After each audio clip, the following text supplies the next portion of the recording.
So as we have seen the installation of Catalan Studio, NPM, Node.js and APM in our previous chapter, and successfully we have configured the APM directory in Catalan Studio settings as well. So now we will try to use one sample application and see how the application can be launched in Catalan Studio when we do the recording, and how we can do a simple execution of any mobile applications. So for that, let's continue. So basically for Android devices, we would need an APK file. The APK file you can download from a Play Store if it is a production app, or if it is a non-production app, you can download it from the Birdflight, the URL or the link that would be given by the developer, or directly the APK file that can be provided by the developer. So basically we need this APK file first on our local machine, and then we will pass the path of this file in Catalan Studio that we'll see very soon now. If we are trying to download any application from the Play Store, then please go to Play Store and look for the applications, search for it, and then take the entire URL from there. And for downloading the APK, you can either make use of Chrome Web Store. So in the Chrome Web Store, we will go and we have to search for extension that is called an APK downloader. And from the APK downloader, we need to pass the entire URL of the application that we could have obtained from the Play Store and click on the download button. So we are going to see these three steps together. And after we have downloaded the APK file on the local machine, then we will go to Catalan Studio and then look for the configuration, that is how we can select different kind of devices that could be attached to the machine, and what is the different application file, or how the application file name or the path can be passed over there. And then we'll continue with the launching or start of the application. So the very first step in Catalan for mobile automation would be starting the application. So we will see two ways of starting the application. One is using the APK file that we might have downloaded, and the other way could be using the name of the package. So most of the application package, if we see, it can start with the name like com dot something. So using either application file name or the package name, also we can start an application. So the first step in for mobile automation would always be either start application or start the existing application. So we will see both these options, but in this particular tutorial we will see the very first, the basic option, that is how we can pass the APK file and how the application can be launched. And then we will do a few other simple steps, like tap on some web elements, get text, set text, and a few other examples.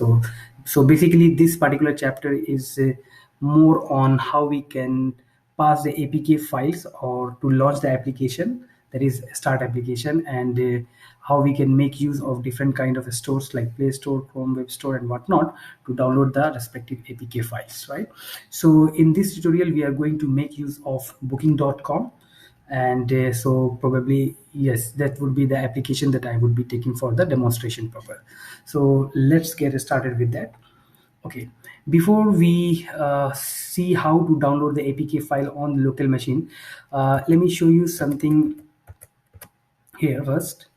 Okay, so this was the step in the earlier chapter when we tried to install APM, right, the latest version. And because I already have the latest version, we directly got the message. If you can go over here, because it already had the latest package, so it didn't download, because the latest package to be downloaded from the internet and the package that is on my machine was same, so it skipped the whole download process.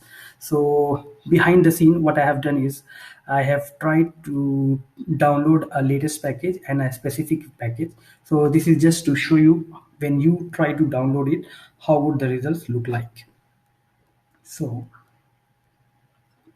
let's say if we were trying to download a specific package, the command that we have to give is npm install -g apm, and at the rate is the version number. So here I'm trying to download the version 1.18.1, but that is not the latest version, because the latest version provided from the Git is 1.21.0. So if we are looking for any specific version, this is how we need to pass. So after that, just click enter, and then it will continue with the download process. Make sure the directory or the drive on which you are trying to download, basically it will go to C users and the user's name, this particular thing, and under the app data it will try to install the APM. So make sure you have the read and write access on this particular uh, drive. If your system is administrated by a system admin, then please get the necessary local admin rights to get this particular thing installed on the machine. So once you proceed with that, the final end result will look something like this. Okay, and then in the end you will get the final message that it has successfully placed, and then the name of the APM version. Okay, so we were trying to download or install 1.18.1 and it has successfully done. Similarly, if we try to download the latest version, that is without any specific version number being passed after the at rate, so if you just type npm install -g apm, then it will try to install the latest version. So similarly, same thing, you need to have the local admin rights on the directory or on the drive on which you are trying to install. And once the installation is successful, you will get the final that is final message that's successfully synchronized. Okay, and the whole message would be there, and if you get the final version number over here, then that is an assurity that the apm has been installed successfully. If you are getting in any error, so instead of debugger info, you will get the error err in red, and that will probably be something related to read write access on your drive, so that we need to sort out with the system administrator. Okay, so that's about the apm installation. So let's go to see how the apk file looks like. So for example, so basically apk file would be something, the name of the application file, and then extension should be .apk. So this apk means it's for android. For ipa, for mobile devices, for ios devices, it would be the application name .ipa.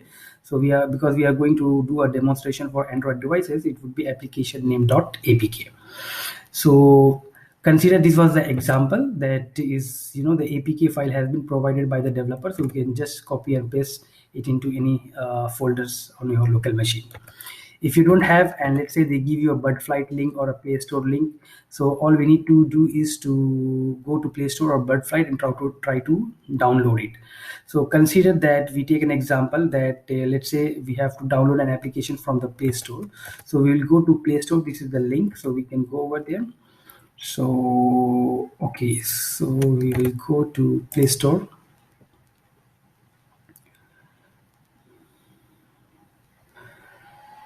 Okay, so here let's say we are looking for an application like booking.com.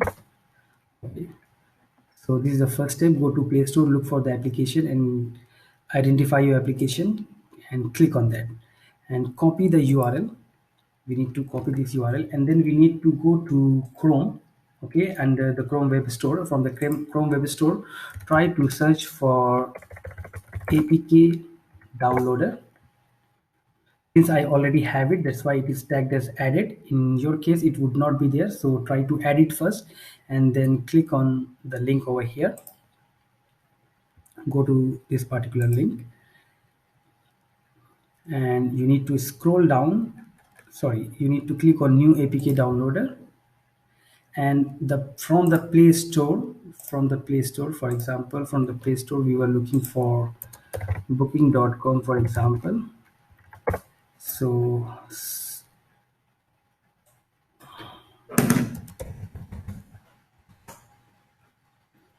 this is the application that, or the apk file that we want to download. So copy the link from here and go to apk downloader and put your url or package name over here, and then click on generate or download the link over here, right? So this is how it will look like, and then the latest version, whatever you see. So base.apk is the final apk file that we are interested in. So click on download.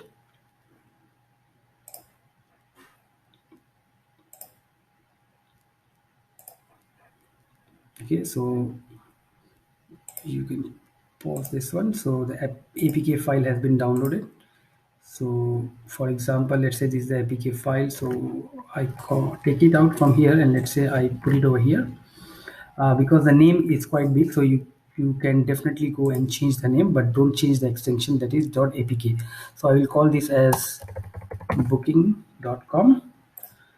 Okay, so that is the first step of going to the Play Store, looking for the app, and from the web store we go to the APK downloader, and then we try to download the APK. So now the APK file that we want to launch or do the automation for is ready for us.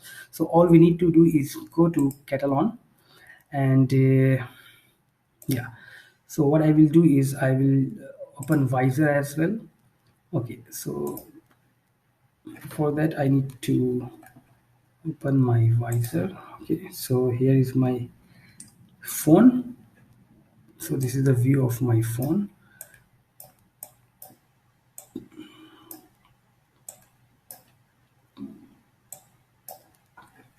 Okay, so for automation what we will do is first create a test case. So I will quickly go and create a test case, or maybe a folder. I will say, or just give the name of the file, application also, any meaningful name. I will say booking.com. Click on OK, and inside this we'll create a test case, and I will say just simple, like, launch app. Launch app. Click on OK. Okay, so for recording, this is the icon that we have to use for launching or recording a particular mobile application. So click on that, and then it will give you all option whether you want to automate on Android device or iOS device.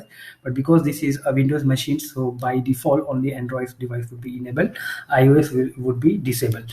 Once we go and see in the next chapter on how we do it on the Mac OS for automation, then we can see both the options would be enabled. So for now we'll go and select Android device. Okay, now the device name that comes over here is the device that is connected on your local machines. So because I have only one device connected, so my device name is Samsung SMA51 5F, and this is Android 10. So even if I refresh, and so this is the only device connected. So consider that I try to unplug my device from this machine and see what happens. Okay, so we got the message mirroring disconnected. Okay, no problem. If now I go and refresh, this device would not be listed over here, so it is gone. So we connect it back. When we try to refresh, and we can see the listed device, the connected device with this particular machine. Okay, we can start with the name of the application file or the application ID, that is something like com dot something. So in this chapter we are going to focus on how we can make use of the application file itself. So I will select application file, and I have to pass the path of the application file over here. So we have to browse, and our application file, let's say, is over here, and I want to launch booking.com. So I just select it, and we are completely ready to launch the application. So the moment we will launch the application, Catalan does provide a feature called as device view. So once I click on start, a device view window will be coming, and you can see the exact device image, the device that I am connected to. But this device image is only available during recording time, but not during the execution time. That is why for execution we make use of the visors to mirror our device on the screen or the machine that we are using. So let's go ahead and click on start. So if sideways, if I can show you what is happening on my screen. So generally first time what will happen is, if once you are trying to do the start application for the first time, this the IPM setting files that would be pushed by Catalan, or rather the APM that you have downloaded from your local machines to the your device, and this is through the ADB connectors. So we don't have to worry about that. APM will take care of that. Yeah.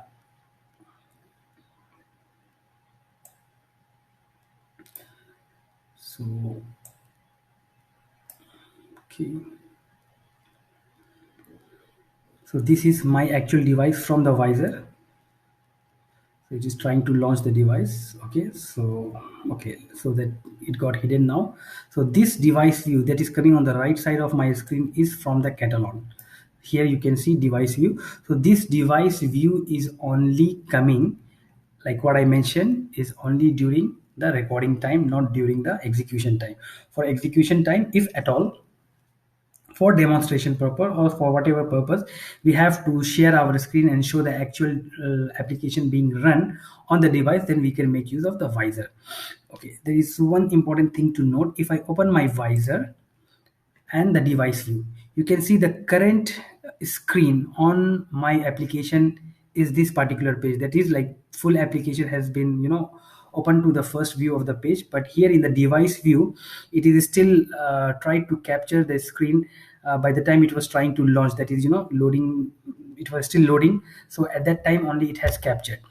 So it means that because for visor it is only for for demonstration purpose, you cannot do anything as far as the recording is concerned. For recording, you have to make use of the device view to select the element and then make use of the available actions like tap, swipe, get text, set text and whatnot. So what we need to do is, so the difference is what we can see is, on my real device this is the page, but on the device view this is the page. So how we can synchronize is very simple.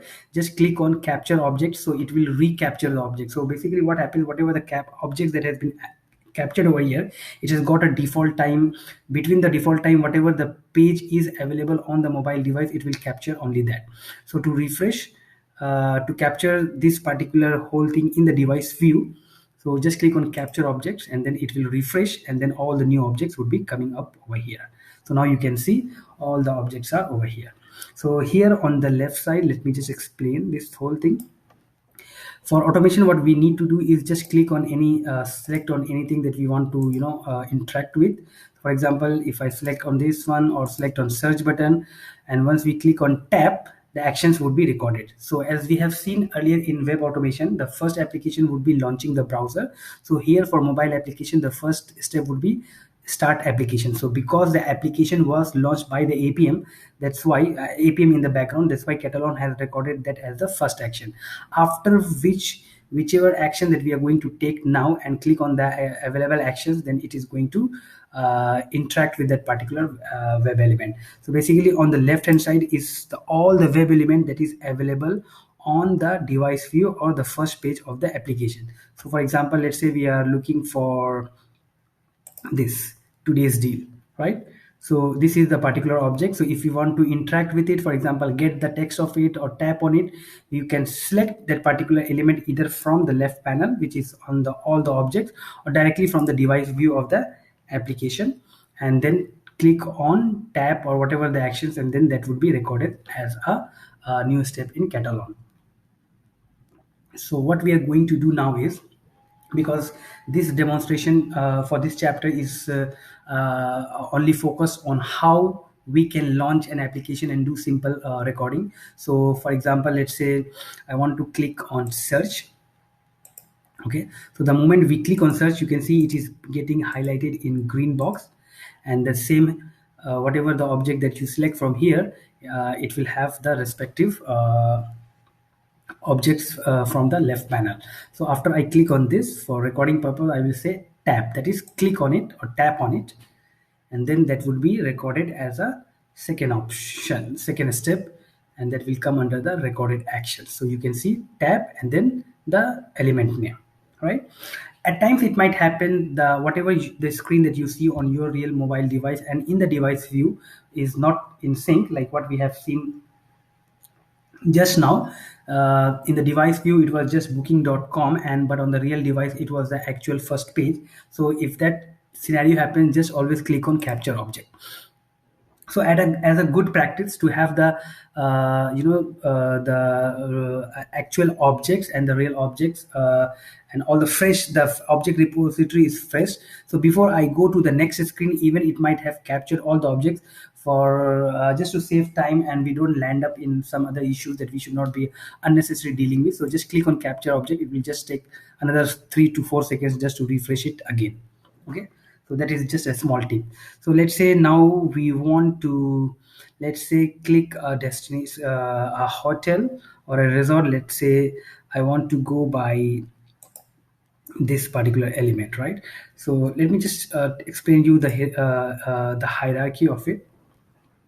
So basically, if you see, if you click over here, you can see each of these objects have got some unique web elements, right? So for example, if you see from the left side also, let's say, where is this? Okay, breakfast included is the this green button, then some other layout. So this whole big thing is the big layout.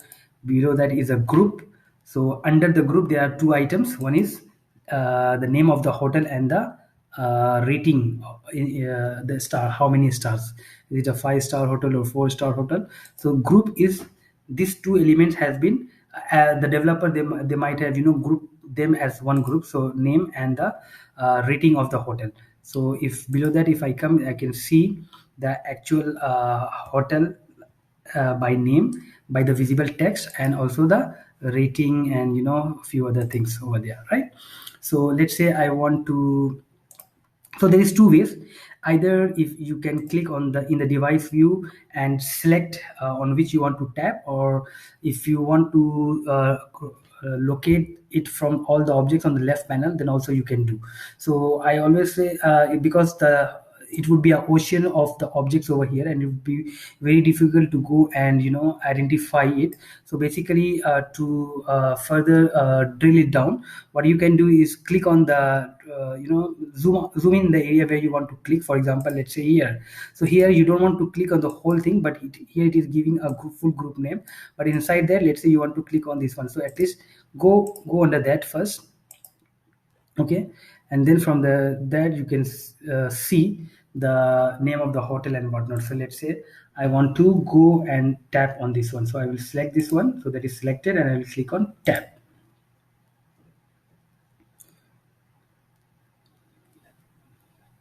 Okay, so this is the new page that has turned up. So just for the best practice, I'll try to capture again. Okay, and let's say we want to get some text. Let's say, because later we will use a similar kind of a script in terms of, I want to book the hotel if my budget is below something. So let's say this particular rate, that is MYR 740. If you select, go to the left side, you can see this particular object has been selected. So I will click on it and I will say get text. Okay, then it says that action to be taken is get text MYR 740. I will say yes and apply action, and that would be recorded as step number 4, that is get text. Okay, so with that, we try to finish this particular recording, and I will click on stop.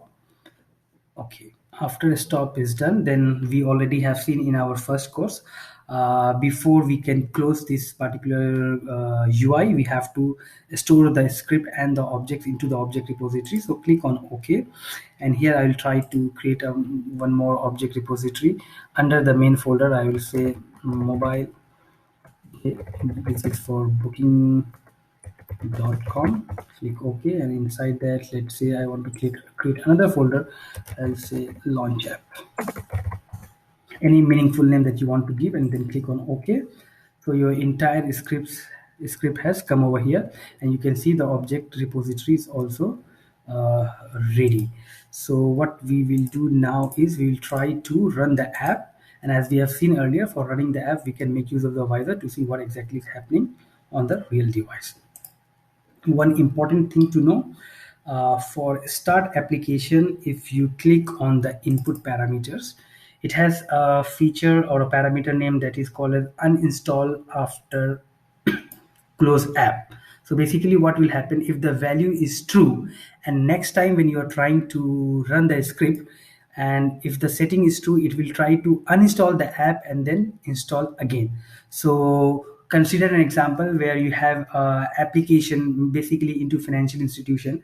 The first step of using the application would be the registration process. So if that is the scenario and the application is getting installed every time, then it looks like you have to run the first script every time for doing the registration process. So what will happen is, if you change the value to false, what will happen is during the execution time, Catalan will not try to install this app at from this particular location if it already identifies the app is installed on the device.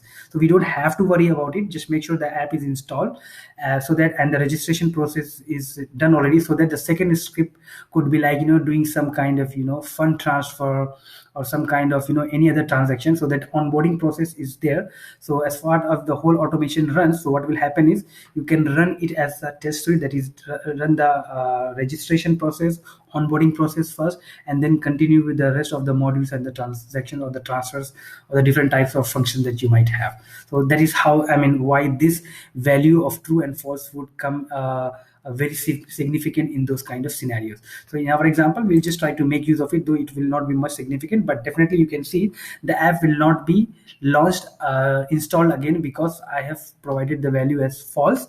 So it will just try to look from this apk file, and if the at this file, if the value is false, it will try to just look on the connected mobile device, and then it will continue with the actual action, that is start the application. So it will launch and then continue with the rest of the steps.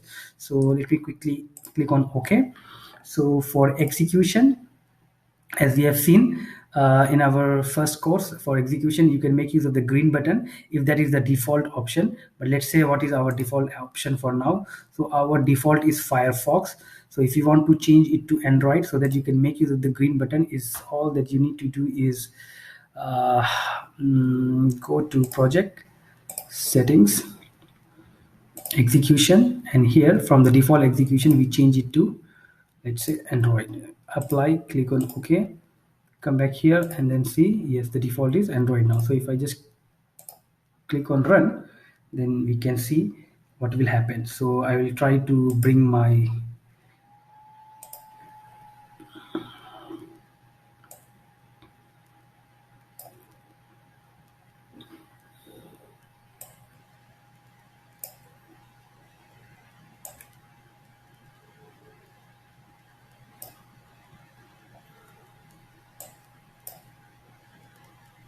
okay, so you can see the real device, what is happening. So it has successfully launched. Click on the start button, click on that Lexus Hotel, and get the text. Perfect. So we can see the application was launched on the real mobile device, and what are the other things that it can do, right? So let us try to analyze the result. So start application, if you click on it, you can see it started the application from this particular, but again, because the value was false, so yeah, so this is how the application was started, with the value false as well. Okay, then click on tab. It was successfully. It can click on the search button, then select the hotel name starting with Lexus. Okay, and then got the MYR. Okay, so get text, and then finally it closed the application successfully.